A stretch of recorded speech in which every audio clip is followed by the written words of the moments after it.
Et à toutes ces flippies, on se retrouve pour la 8e théorie de One Piece. Alors au début je comptais la faire sur les révolutionnaires, mais le doc m'a devancé, donc de la chaîne One Piece Passion, et bah, j'étais un peu deg, même si j'ai beaucoup aimé sa théorie, il n'y a pas de problème sur son travail, voilà, mais je voulais pas sortir une vidéo sur le même sujet, 3 semaines après lui, on a tu copies, nanana, je travaille depuis 2 mois dessus. Enfin, le mot travailler dessus est un peu grand, mais je veux dire que voilà, j'y pensais plus depuis 2 mois, il m'a devancé. De plus, y a rien qui prouve que ça fait 2 mois que je travaille dessus, donc évidemment, c'est facile. J'ai pas vraiment d'argument pour me défendre, même si ça serait, voilà, même si j'emmerde les gens qui pensent que je copie le doc, pardon.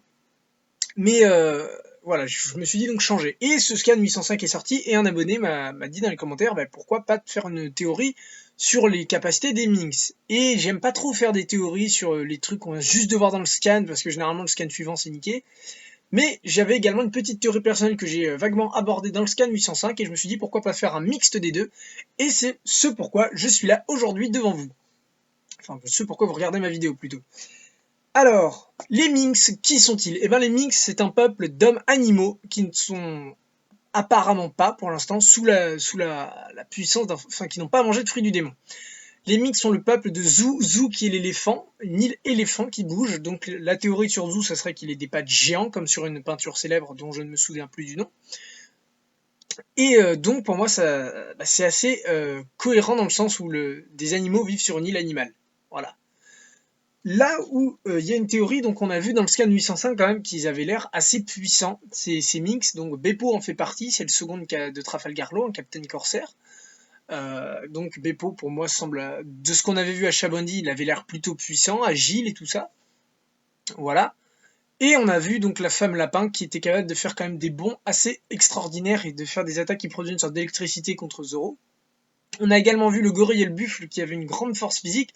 Le buffle a quand même tenu tête, c'est le cas de le dire, à Luffy. Excusez-moi. Et donc on a vu, enfin il a pas reculé, rien, donc il a quand même réellement tenu tête à Luffy, que ce soit au sens propre ou au sens figuré. Donc ça prouve que leur grande force physique, ces gardiens de la forêt, donc les Minx, le gorille et le buffle et tout ça, ont des capacités, et on a vu qu'un autre avait la capacité, donc l'espèce de tigre, moitié le félin, je crois que c'est lui, j'ai pas bien compris, mais c'est lui qui a réussi à prendre Luffy par derrière. Alors je sais que dit comme ça peut paraître chelou, mais Luffy se rendait pas compte qu'il était encerclé en fait. Il y avait un autre Minx qui se tenait derrière lui et il ne l'avait pas remarqué. Donc pour moi, les Minx, à l'instar des mangeurs de fruits du démon Zoan, possèdent des capacités accrues en fonction de l'animal, de leur animal. C'est-à-dire la femme lapin peut sauter super haut, voilà. Et en plus, ils ont une sorte d'instinct animal, c'est-à-dire de cacher leur présence comme un chasseur qui va guetter sa proie pendant des heures, voilà, comme on voit dans les lions, bref, vous me comprenez, les chasseurs qui guettent leur proie, voilà, qui arrivent à effacer, voilà, leur présence. Et donc, si j'étais un scientifique tel que César, moi, ça me donnerait des idées. Tout simplement puisque on sait que César Clown a créé les Smiles. Les Smiles, je vous rappelle, c'est les Zoan, les fruits du démon Zoan artificiels qui ont été quand même l'enjeu principal de Dressrosa. Il ne faut pas l'oublier, même malgré tout ce qui s'est passé à Dressrosa, puisque l'enjeu premier de Dressrosa était de détruire l'usine de Smile. Donc cette usine de Smile, qui était gérée par Doflamingo, qui fournissait des fruits du démon Smile à Kaido, principal acheteur, et je pense quasiment des rares, un des seuls acheteurs, qui lui a permis de créer la majorité de son équipage, puisqu'on sait que Kaido est appelé l'homme aux 100 bêtes, et que son équipage est constitué de plus de 500 possesseurs de ces fruits du démon artificiels, les Smiles.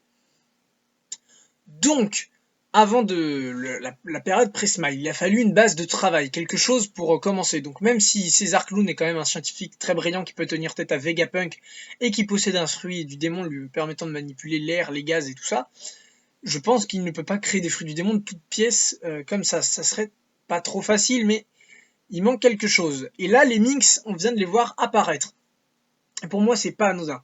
Puisque, comme je l'ai dit, à l'instar des mangeurs du fruit du démon Zoan, on remarque que les Minx ont des grandes capacités physiques accrues. Donc, voyant toutes les capacités qu'ils avaient en plus par rapport aux hommes, pourquoi pas en faire des fruits du démon artificiels. Donc je pense qu'il y a longtemps, alors ça n'a pas un rapport avec les 2 semaines, la période de 2 semaines où on apprend que ça a été ravagé, c'était il y a bien plus longtemps que ça se compte en 1 ou 2 années. César, alors lui, César Doflamingo ou même peut-être Kaido, a fourni des minx, des corps de minx, alors vivants ou morts, je ne sais pas, mais je pense qu'il y a eu des disparitions minx, on en entendra peut-être parler. Je verrai bien donc les minx ayant servi de base de travail à César Clown, donc c'est-à-dire du sang, de l'ADN, du cervelet, voilà, un peu tout ce qui est dégueulasse, voilà, qui fait un peu gerber, mais bon, je pense que ça reste des scientifiques, voilà.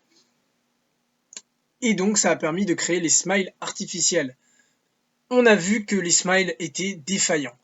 Alors, une théorie dirait que les smiles sont en fait une sorte de cheval de Troie chez Kaido, que Doflamingo en fait contrôle ce défaut qui permettrait d'anéantir l'équipage de Kaido. Ça ressemblerait typiquement à Doflamingo, mais selon moi, je pense qu'il y a quelque chose d'encore plus évident.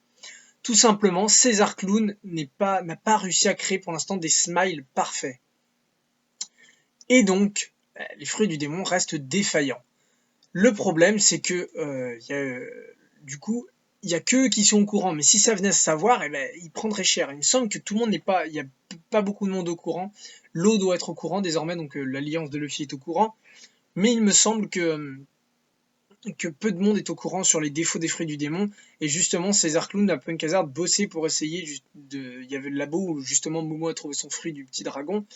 Il y avait il y avait quand même des recherches qui pouvaient continuer à être faites pour justement empêcher, réduire au maximum ces défauts, afin justement de pas trop se faire taper dessus si quelqu'un venait à le découvrir. Et là, ma théorie est donc la suivante. Pourquoi Momo ne contrôle pas son fruit du démon? Alors tout simplement, je pense que c'est un des premiers fruits du démon artificiels à avoir été créé. Donc, il a du mal à la contrôler. Enfin, il y a des défauts, pardon. Et ensuite, lui, il a du mal à la contrôler, puisqu'on a vu que les fruits du démon, donc ça a été prouvé avec Kaku, il fallait un petit temps d'adaptation pour les contrôler. Or, Momo est un enfant, ça veut dire qu'il est encore en développement, son corps est en plein changement. En plus, il vient de bouffer un fruit du démon. Zoan, donc c'est-à-dire qu'il se transforme. Donc, il faut un temps d'adaptation. Luffy n'a pas mangé un Zoan, mais même avec son paramécia, il lui a fallu des années d'entraînement pour contrôler.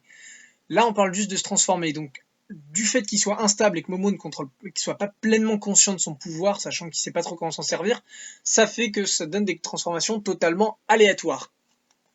Mais je pense que si Momo est un enjeu principal de l'arc de Dressrosa, des 3 enjeux, c'est tout simplement à cause de sa transformation. C'est un fruit du démon Zoan, dragon. Et là, je pense que c'est pas anodin, puisque, regardez, si les Minx sont un peuple d'hommes animaux, ok, on est dans... Enfin voilà, je veux dire, mais le dragon reste pour moi, même dans ce peuple, un animal rare. Donc s'il y avait un Minx dragon, pour moi, ça serait soit un chef, soit un guerrier, mais il n'y en aurait qu'un. Donc ça veut dire que, admettons que les Minx aient servi de cobaye, ça voudrait dire que même pour un fruit du démon artificiel, celui de Momo, donc le dragon, est très rare. C'est pour ça, et de plus qu'il possède des défauts et tout ça, et que c'est un des prototypes, c'est pour ça que ça en fait un des fruits du démon artificiel les plus convoités par César, puisqu'il est vraiment très précieux pour la recherche scientifique, de par du coup sa date de création, et aussi en l'animal qu'il transforme. Alors, excusez-moi, je jette un petit coup d'œil. Mon autre théorie aurait été, et je suis moins pour, puisque je peux vous le dire après, tout simplement, voilà, vous attendez, vous êtes patient. En fait, mon autre théorie serait que les Minx possèdent un moyen de transformer les hommes en Minx, et qu'en fait, ça serait Zou, par une source d'énergie un peu secrète. Si vous vous souvenez un peu dans Fairy Tail, vous vous souvenez le dôme de lune, les pluies de lune, là, qui croyaient que en fait, à la base, nous, ce qu'on savait avant qu'on sache que les hommes étaient en fait des démons, les hommes croyaient qu'ils étaient transformés en démons par cette pluie de lune. Et ben moi, je pense qu'il y a une sorte d'effet un peu comme ça sur Zou. C'est-à-dire qu'à la base, c'était peut-être des hommes qui sont venus ici, mais qu'avec l'aura dégagée par Zou, je ne sais pas, ils ont été transformés en Minx. Et donc que Sanji et Enko, sachant qu'ils sont restés depuis un petit moment, ont peut-être été transformés en Minx. Et partiellement. Et c'est là où ça fait un peu peur, puisqu'ils subiraient une mutation partielle et qu'ils seraient dans une sorte de coma en attendant d'achever leur transformation. Et que, bien sûr, il y aura un moyen réversible. Alors j'aime bien ce truc de la course contre la montre, même si je l'aime moins parce qu'il y a plusieurs défauts et beaucoup de défauts. D'une, ça voudrait dire qu'on verrait sûrement peut-être pas encore Sanji beaucoup se battre, et ça je pense pas, sachant qu'il était absent plus d'1 an dans le manga. Chopper et Brook sont 2 preuves vivantes une preuve ennemie vivante pour Brook, que c'est peut-être pas ça, puisque ils peuvent pas réellement être transformés en Minx. Chopper est déjà un animal, et Brook est un squelette, donc je vois pas comment il pourra être transformé en animal. Et de plus, je pense tout simplement que si on les appelle dans un état second, c'est du fait de Jack qui est venu détruire, donc qui est l'allié de Kaido, ou un subordonné de Kaido, je ne sais plus trop, qui est venu détruire il y a 2 semaines la ville, enfin la cité. Alors soit c'est lui qui l'a détruit, mais moi je pense qu'il serait là pour, enfin je pense que c'est lui qui l'a détruit, mais je pense qu'il était que les Sanjitsu ne sont pas dans cet état-là parce que les Minks possèdent une source d'énergie, mais plus parce que tout simplement, Jack est venu chercher César et le groupe de Sanji, puisque ils doivent tous un peu de répondre de leurs actes devant Kaido. Après, ça veut pas dire que la théorie sur la source d'énergie et enfin sur une potentielle source mystique ou scientifique qui est transformée en Minx n'est pas possible. Et peut-être que c'est ce composant qui a permis à César d'achever ses transformations qui a permis d'achever la transformation de ses fruits en fruits du démon artificiels. Voilà. Mais je reste quand même un peu plus fan de la théorie des cobayes, puisque ça irait très bien à César. Je le verrais très bien faire ça. Euh, Excusez-moi. Voilà, c'est mieux. Sachant que César est un scientifique et je le vois moins utiliser une sorte de source mystique. Alors, je vérifie si je n'ai rien oublié de vous dire en attendant admirer la casquette. Voilà, c'est ça que je voulais dire. Donc j'ai parlé de Momo, mais également des fruits du démon d'Impel Down. Voilà, c'est la petite note sur laquelle je vais terminer. Impel Down, et oui, souvenez-vous-en, à Impel Down, on a rencontré les 3 ou 4 gardiens animaux. Et qui étaient-ils, ces gardiens? Parce que, personnellement, moi, quand je les ai vus, mais je me suis dit, mais c'est quoi ces Zoan chelous? D'abord, ils ne parlent pas. On voit qu'ils ont des bas d'humains, un petit peu au niveau des abdos, mais on dit qu'ils sont des Zoan éveillés. Et jusque-là, éveillé, ça voulait pas dire grand-chose. Jusqu'à ce que dans Dressrosa Doflamingo nous dise qu'il était éveillé à son fruit du démon, et que le niveau éveillé, c'est un petit peu le Super Saiyan du fruit du démon. Si vous voyez ce que je veux dire. C'est-à-dire un autre moyen. Voilà, le Hito Itonomi, il crée des fils. Mais si vous le contrôlez bien, vous pouvez tout contrôler en fil. C'est-à-dire transformer le sol en fil. Grosso modo, c'est ça l'exemple. Vous voyez, vous suivez toujours? C'est compliqué, je vous le cache pas. Et donc, si c'est des fruits du démon éveillés, alors peut-être tout simplement qu'ils ne peuvent plus se retransformer ou qu'ils peuvent rester indéfiniment comme ça. Là où par contre moi ça me pose problème, c'est que s'ils sont éveillés, logiquement ils sont censés mieux contrôler leurs fruits du démon. Alors pour moi ça n'aura pas d'effet négatif sur eux. Donc pour moi le gouvernement, sachant que Doflamingo est un ancien dragon céleste et qu'il connaît des secrets du monde, qu'il est un grand corsaire, je pense que le gouvernement mondial a acheté quelques-uns de ces Zoan. Et donc que les gardiens d'Impel Down seraient des Zoan, et qu'en fait les Smiles, ça ferait par exemple des défauts, ils restent toujours transformés en animaux. Voilà. Pour moi, ça pourrait être un des défauts des fruits du démon, une transformation permanente, pas moyen de se ça veut rien dire, mais de se détransformer, c'est pour vous, voilà, c'est pour simplifier un petit peu l'idée, parce que c'est compliqué.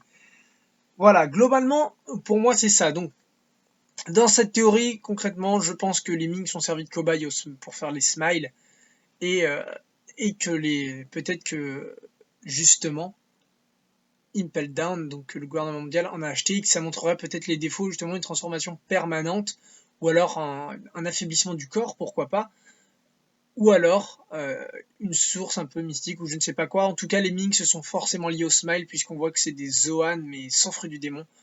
Donc ils sont très puissants et pour moi c'est obligé qu'ils aient un lien avec les Smiles, sachant qu'on nous introduit quand même Zou, l'île éléphant, avec un peuple d'hommes animaux dans l'arc où on va affronter Kaido, et depuis Punk, Hazard, Dressrosa et tout ça on nous parle des Smiles, des fruits du démon Zoan artificiels, donc pour moi c'est obligé que ça soit lié. Voilà, et ma théorie principale sera les cobayes. On en reparle quand on aura plus d'informations, j'espère que cette théorie ne sera pas détruite la semaine prochaine par Oda, parce que j'aurai les boules. Quand je dis la semaine prochaine, vous verrez cette vidéo mardi, le scan paraît jeudi, donc j'espère que il va attendre au moins une semaine. S'il te plaît, Oda. Ne brise pas ma théorie si vite. Voilà. C'est tout ce que j'avais à dire pour ma défense. Merci à tous d'avoir regardé cette théorie. J'espère qu'elle vous aura plu. N'hésitez pas à ajouter des choses à cette théorie si vous avez d'autres points de vue, si vous pensez que ce que j'ai dit n'est absolument pas possible ou vous voulez pousser le raisonnement plus loin. En tout cas, Encore une fois, merci. Là, il va y avoir beaucoup de choses de fait en ce moment. Je vous en reparle plus tard dans peut-être un vlog, je ne sais pas trop, mais il y a des trucs à annoncer. Il y a beaucoup de choses en ce moment. Ça va à 200 à l'heure en ce moment avec le taf, la chaîne et l'école. Donc, il y a beaucoup de choses et que je voudrais mettre tout ça au clair, que ça soit pour moi ou pour vous. Et les what if arrivent très prochainement. Les what if, je vous reparlerai de ce que c'est. Je sens que ça va être une émission bien déjantée. Enfin, déjantée peut-être un grand mot, mais qui donnera libre cours à mon imagination et à la vôtre. Sur ce, je vous dis encore une fois, merci à tous. N'hésitez pas à vous abonner, à liker la vidéo que vous ayez aimé ou pas aimé, puisque vous mettez un like négatif, mais vous dites pourquoi, parce que j'essaye de faire un maximum attention à vos commentaires afin de m'améliorer, même s'il est inutile de me dire le son, il faudrait que tu t'achètes un micro. Non, non. Tous ceux qui mettront ça dans les commentaires, allez vous faire mettre. Voilà. Ça fait 15 fois que je le répète. À chaque fois que je le répète, en fait. Alors, oui, le second degré, ok. Mais il y a des gens, j'ai pas beaucoup constaté de second degré, en fait. Et toujours les gens qui me disent, il faudrait que tu achètes un micro. Oui, mais oui, il faudrait. Oui, moi, j'adorerais pouvoir acheter un micro. Mais je vais pas me priver de 4 mangas, par exemple, ou de toute une lecture du mois, ce qui vous priverait de vidéos pas partiellement. Tout ça pour m'acheter un micro. Voilà. Je suis content avec ce que j'ai pour l'instant. Je dis pas que j'en achèterai jamais. Voilà. Sur ce, pour finir sur une note positive, à la prochaine. J'espère que cette vidéo vous a plu.